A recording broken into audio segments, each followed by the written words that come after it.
Students, તો last લેક્ચરની અંદર આપણે ઇક્વેશન જોયું હતું પ્લાનીમીટર માટેનું, બરાબર.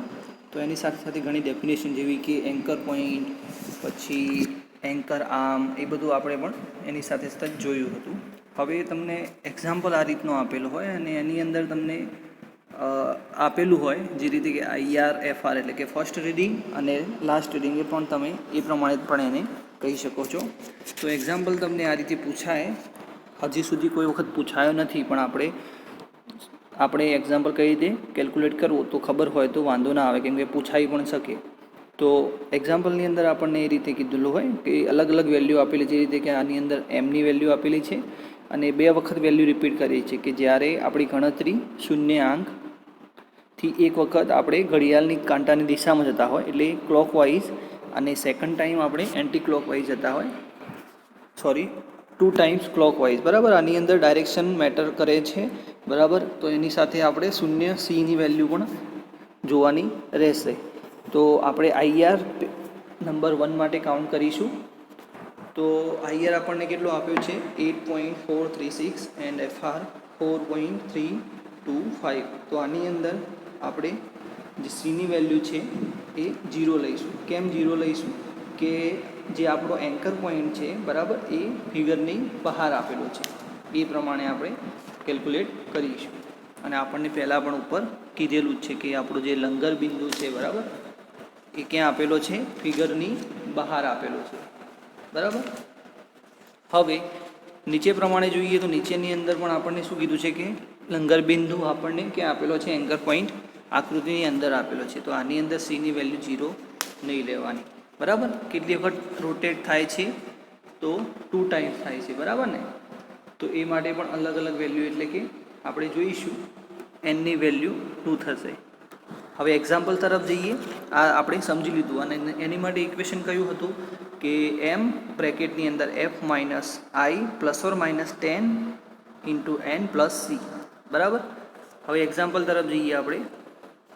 તો એક્ઝામ્પલની અંદર પહેલાં તો f અને i ની વેલ્યુ, એટલે કે ગિવન ડેટા તમારે લખી દેવાના શોર્ટમાં, પછી આપણે મેઇન ઇક્વેશન મૂકવાનું થશે. તો અહીંયા આપણે મેઇન ઇક્વેશન મૂક્યું, તો એની અંદર એનની વેલ્યુ +1 લીધી છે, કેમ કે આપણે કાંટાની દિશામાં એટલે ક્લોકવાઇઝ ડાયરેક્શનમાં જઈએ છીએ, બરાબર. એન્ટી ક્લોકવાઇઝ જતા હોય, બરાબર, તો એમની અંદર માઇનસ થશે, બરાબર, જે આપણે નીચે જોઈ રહ્યા છીએ. તો ક્લોકવાઇઝ હોવાથી આપણે પ્લસ લઈશું, +1 એક વખત રોટેટ થાય છે. પછી એમની વેલ્યુ આપેલી છે, એમની વેલ્યુ મૂકી દેવાની, એફની, આઈની 10, અને જે એનની વેલ્યુ પણ મૂકી દઈશું. સી બરાબર આપણો 0 થશે, કેમ કે આપણી જે ફિગર દોરી રહ્યા છે એમાં જે પોઈન્ટ છે એ આકૃતિની બહાર છે, બરાબર. આપણો એન્કર પોઈન્ટ આકૃતિની બહાર હોય એટલે Cની વેલ્યુ 0 થશે. તો આપણે એની અંદર વેલ્યુ મૂકી દીધી. હવે એનો આન્સર લાવી દીધો. તો આન્સર આપણને આ રીતનો મળે છે, બરાબર.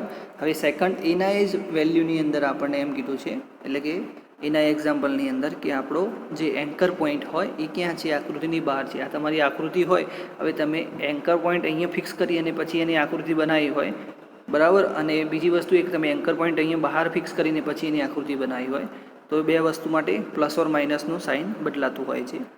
તો આની અંદર આપણે n માઇનસ લઈશું, કેમ કે એન્કર પોઈન્ટ બહાર છે. બીજી વસ્તુ એ કે 2 ટાઈમ્સ રોટેટ થાય છે એટલે -n લેવાનું, વિરુદ્ધ દિશામાં છે એટલે, બરાબર. હવે ઉપર જે વેલ્યુ મૂકી હતી એ મૂકવાની રહેશે, પરંતુ આમાં શું થશે? આપણને કઈ વેલ્યુ નથી? Cની વેલ્યુ નથી, બરાબર ને, કેમ કે એની વેલ્યુ તો આપણને મળી ગઈ ઉપર.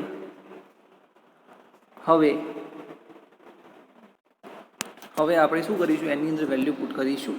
તો એની વેલ્યુ આપણને મળી હતી, બરાબર. એમની વેલ્યુ, આઈની વેલ્યુ, એન બધી વેલ્યુ મળી હતી, પરંતુ આપણને અહીં શું કહેવામાં આવ્યું છે કે અહીં એન્કર પોઈન્ટ આકૃતિની અંદર હોવાથી Cની વેલ્યુ ધ્યાનમાં લેવી પડશે. તો Cની વેલ્યુ આપણી પાસે નથી, તો આપણે એની વેલ્યુ પુટ કરી અને Cની વેલ્યુ લાવી શકીએ છીએ. લાસ્ટમાં આપણે એક મલ્ટિપ્લિકેશન કરવાનું રહેશે, જેની અંદર m ઇન્ટુ C કરવાનું થશે, અને આપણને લાસ્ટમાં 0 સર્કલ, મેં તમને ડેફિનેશન કીધી હતી એ તમને વેલ્યુ અહીંયા સેન્ટીમીટર સ્ક્વેરની અંદર મળી જશે, બરાબર. હવે બીજો એક એક્ઝામ્પલ જોઈએ. તો બીજું એક એક્ઝામ્પલ છે જેની અંદર આપણે એમ કીધું છે કે લંગર બિંદુ એટલે કે એન્કર પોઈન્ટ આપણી આકૃતિની બહાર રાખેલો છે. એન્કર પોઈન્ટ જ્યારે પણ બહાર હોય ત્યારે શું થશે? પ્લસ કે માઇનસ આપણે આગળ એક એક્ઝામ્પલ જોયું, એમાં શું હતું, એન્કર પોઈન્ટ આપણો બહાર હોય તો સીની વેલ્યુ 0 થશે. તો સી બરાબર આપણો 0 થઈ જશે. આપણે મેન વસ્તુ જોવાની, બાકી ડેફિનેશનમાં કોઈ વધારે આપણે જોવાનું જરૂર નથી. હવે આકૃતિની હદ ઉપર ઘડિયાળના કાંટાની દિશામાં ફેરવતા નીચે પ્રમાણે વાંચનાંક મળેલ છે અને ગણતરી ચક્રની શૂન્ય સૂચકમાંથી સામેથી એક વખત ઘડિયાળની કાંટાની દિશામાં પસાર થયું છે, એમ બરાબર 100. એટલે કે એમની વેલ્યુ આપણને 100 મળશે અને ક્લોકવાઇઝ ડાયરેક્શનમાં રોટેટ થયું છે 1 ટાઈમ, એટલે એની વેલ્યુ આપણે +1 થશે. ગિવન ડેટા લખી દેવા, હંમેશા ગિવન ડેટાના માર્ક્સ હોય છે.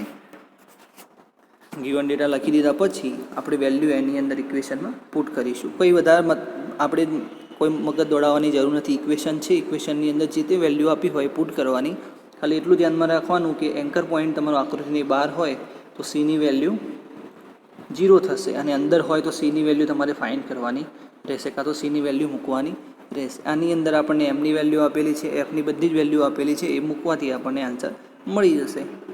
હવે બીજું એક એક્ઝામ્પલ જોઈશું. હવે ઇક્વેશનમાં આપણે જોયું કે આપણું ઇક્વેશન ફિક્સ જ છે, બરાબર. પણ ઘણી વખતે આપણે સીની વેલ્યુ શોધવાની જરૂર નહીં પડે, કેમ કે સીની વેલ્યુ આપણને આપેલી હશે, ખાલી આપણે વેલ્યુ પુટ કરવાની રહેશે. એવો એક એક્ઝામ્પલ જોઈ લઈએ.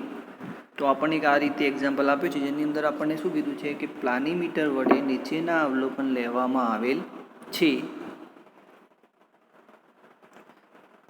આકૃતિનું ક્ષેત્રફળ શોધો, જેની અંદર ફર્સ્ટ રીડિંગ અને લાસ્ટ રીડિંગ આપેલા છે. એમ બરાબર 100 સેન્ટીમીટર સ્ક્વેર આપેલા છે અને સીની પણ વેલ્યુ આપેલી છે. સાથે સાથે આપણને શું કીધું છે કે ગણતરી ચક્રનો શૂન્યાંક સૂચક આંકથી એક વખત ઘડિયાળની કાંટાની દિશામાં પસાર થયો છે અને એન્કર પોઈન્ટ ક્યાં છે, આકૃતિની અંદર, બરાબર. ખાલી એક્ઝામ્પલની અંદર તમારે આ વેલ્યુ તો તમને આપેલી જ છે. જોવાનું શું છે કે ક્લોકવાઇઝ કે એન્ટી ક્લોકવાઇઝ, બરાબર, અને કેટલી વખત રોટેટ થયું છે. તો એક વખત ઘડિયાળની કાંટાની દિશામાં અને એન્કર પોઈન્ટ તમારું ક્યાં છે. એન્કર પોઈન્ટ અંદર હશે એટલે આપણી જે તે વેલ્યુ હશે એ પ્લસમાં આવશે, એટલે કે એન બરાબર પ્લસમાં થશે આપણી. અને ઘડિયાળની કાંટાની દિશામાં ફર્યું છે એટલે, અને સીની વેલ્યુ તો આપણને આપેલી જ છે, એટલે એમાં કોઈ જોવાની જરૂર નથી. તો સીધી આપણે વેલ્યુ મૂકી દેવાની. એના પહેલાં ગિવન ડેટા આઈ બરાબર એફ બરાબર એમ બરાબર સી બરાબર અને એન બરાબર.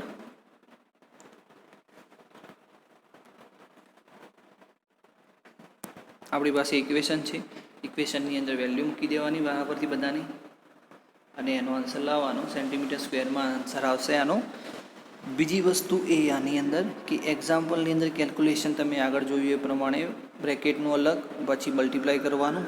અને એક્ઝામ્પલની અંદર કશું યાદ રાખવાનું નથી, ખાલી ઇક્વેશન તમારે યાદ હોવું જોઈએ કે A is equal to M બ્રેકેટની અંદર F minus I into plus or minus 10 into N plus C. સીની વેલ્યુ જ્યારે તમારો એન્કર પોઈન્ટ આકૃતિની બહાર હોય ત્યારે 0 લેવાનો, આકૃતિની અંદર હોય ત્યારે આપણને જે આપેલું હોય અથવા તો આપણે જે ફાઇન્ડ કરીએ એ થશે. એનની વેલ્યુ હવે ડિપેન્ડ કરે છે કે જો તમારું રોટેશન ક્લોકવાઇઝ થયું છે તો પ્લસની અંદર આવશે, એન્ટી ક્લોકવાઇઝ થયું છે તો માઇનસની અંદર આવશે, અને કેટલી વખત થયું છે, બરાબર. એક વખત થયું હશે તો પ્લસ ક્લોકવાઇઝ, પછી 2 વખત થયું હોય તો +2 અને એન્ટી ક્લોકવાઇઝ 2 વખત થયું હોય તો -2, બરાબર.